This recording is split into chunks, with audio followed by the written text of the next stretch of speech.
सबने सुना है हेज कर लो, लेकिन ऑनेस्टली बहुत कम लोग जानते हैं क्यों और कैसे।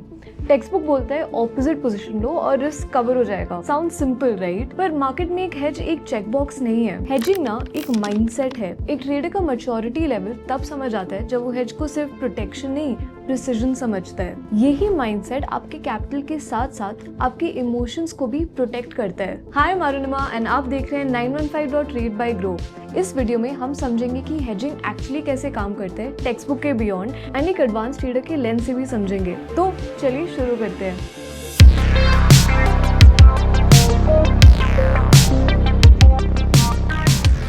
टेक्स्ट बुक बोलता है अगर आप लॉन्ग हो तो दूर का शॉर्ट कर लो, अगर आप शॉर्ट हो तो दूर का बाय कर लो, बस रिस्क खत्म। पर असल में ट्रेडिंग में हेज रिस्क को खत्म नहीं करता, वो रिस्क को शेप करता है। एग्जाम्पल से समझते हैं। आपने एक नेकेड कॉल सेल किया, मार्जिन है 1 to 1.5 लाख रुपीस ब्लॉक। अब एक फार ओटीएम कॉल बाय करते हैं, इससे लॉस लिमिटेड हो गया और मार्जिन गिरकर 50 to 60,000 रुपीस रह गया।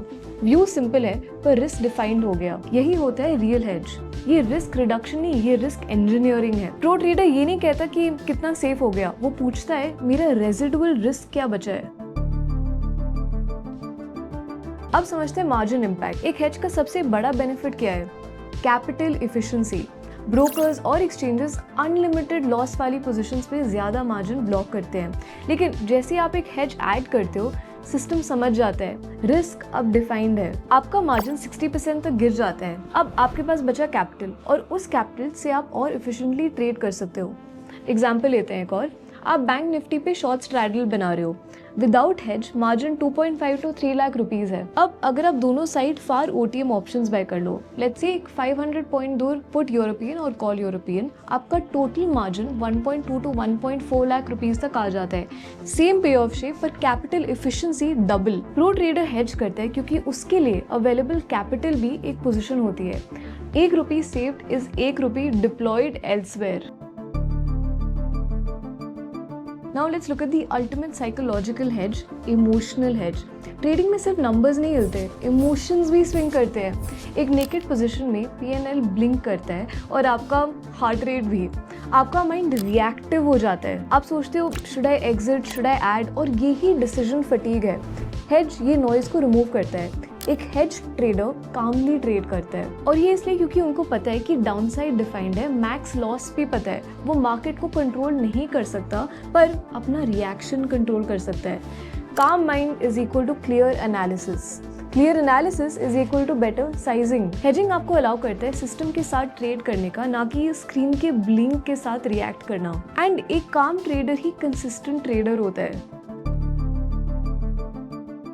अब एक रियल यूज केस को लेते हैं बुल कॉल स्प्रेड और रिस्क डिजाइन को समझने के लिए। Let's take an example. Nifty spot 25,700 पे है और आप बुलिश हो। इंस्टेड ऑफ सिर्फ एटीएम का कॉल बाय करना, आप एक बुल कॉल स्प्रेड बनाते हो, which means buy 25,700 call and sell 25,900 call. अब अगर मार्केट फ्लैट रहे तो आपका थीटा डिके लिमिटेड है, मूव आए तो प्रॉफिट कैप्ड है पर लॉस भी कंट्रोल्ड है। ये है hedge based buying. Same view, smarter risk design. आपका पे ऑफ स्मूदर है, आपका एक्सपोजर भी मैनेजेबल है। यही डिफरेंस होता है between speculation and risk management. Pro trader के लिए हेज एक इंश्योरेंस नहीं, एक डिजाइन एलिमेंट है।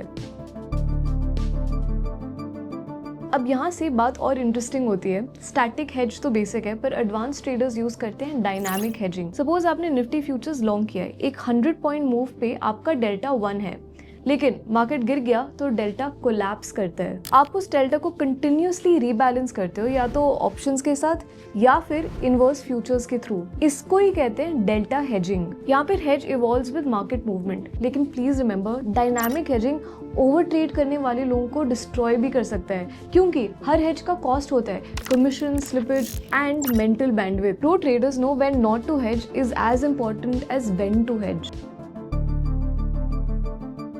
एक और यूज केस समझते हैं, प्रोटेक्टिव हेजेस। लेट्स से आपके पास एक लॉन्ग टर्म इक्विटी पोर्टफोलियो है, large caps worth 20 lakh rupees. आपको लगता है मार्केट करेक्शन आ सकता है, but you don't want to sell holdings क्योंकि लेट्स से टैक्स रीजंस या कंपाउंडिंग हो गया। तो आप क्या करते हो? प्रोटेक्टिव पुट हेज डालते हो। व्हाट यू डू इज कि निफ्टी के इक्विवेलेंट नोशनल के पुट्स बाय कर लेते हो। Let's say 25,500 put options. अगर मार्केट क्रैश करता है, पुट का प्रीमियम स्पाइक करेगा, पोर्टफोलियो का लॉस ऑफसेट करेगा। हाँ, प्रीमियम एक कॉस्ट है, बट वो कॉस्ट एक इंश्योरेंस प्रीमियम जैसी होती है। It's not wasted, it's like आप पीस को परचेज कर रहे हो और जब वॉलेटिलिटी गिरती है आप हेज अनवाइंड भी कर सकते हो। इससे क्या होता है, आपका पोर्टफोलियो स्टेडी रहता है एंड कंपाउंडिंग भी अनइंटरप्टेड होती है। एडवांस लेवल पे हेज सिर्फ डायरेक्शन के लिए नहीं होता, वॉलेटिलिटी भी एक ट्रेडेबल वेरिएबल हो जाती है। फॉर एग्जांपल, आपने शॉर्ट स्ट्रैडल बनाया और आईवी स्पाइक कर गया, मार्केट स्टेबल है पर आपका पीएनएल फिर भी ब्लीड कर रहा है। इस केस में आप हेज डेल्टा से नहीं वेगा से करते हो। आप बाय करते हो option with a high Vega sensitivity ताकि आईवी कॉन्ट्रैक्शन पे रिकवरी हो। सिमिलरली स्क्यू भी हेज करने का एक टूल है। हाई स्क्यू मार्केट में आप ऑपोजिट विंग को ऐड करते हो क्योंकि एक्सट्रीम इवेंट्स में ज्यादा प्राइस होती है। प्रो ट्रेडर हेज करता है not just what he can see which is the price but what he can't see, जो है वॉलेटिलिटी शिफ्ट्स। तो इस पूरे वीडियो का पॉइंट क्या है? Well, the basic summary is कि मार्केट कंट्रोल में नहीं होता, बस आपका रिएक्शन कंट्रोल में होता है। हेज वही रिएक्शन को कंट्रोल देता है। बेसिकली ये hedge is not a brake, ये एसेंशियली एक स्टेबलाइजर है। अगर कोई भी अनइवन रोड है, it helps you keep moving. एक इंटेलिजेंट हेज स्ट्रैटेजी आपको कैपिटल एफिशिएंट, इमोशनली स्टेबल और डेटा ड्रिवन बनाती है। तो ये था हेजिंग का एक प्रैक्टिकल न्यूआंस ब्रेकडाउन। कमेंट्स में बताएं कि हेजिंग से जुड़े आपके और कौन से क्वेश्चंस हैं। ऐसे और एडवांस्ड इनसाइट्स के लिए follow 915.trade by Grow। This is Arunima Rao signing off. मिलते हैं अगली बार।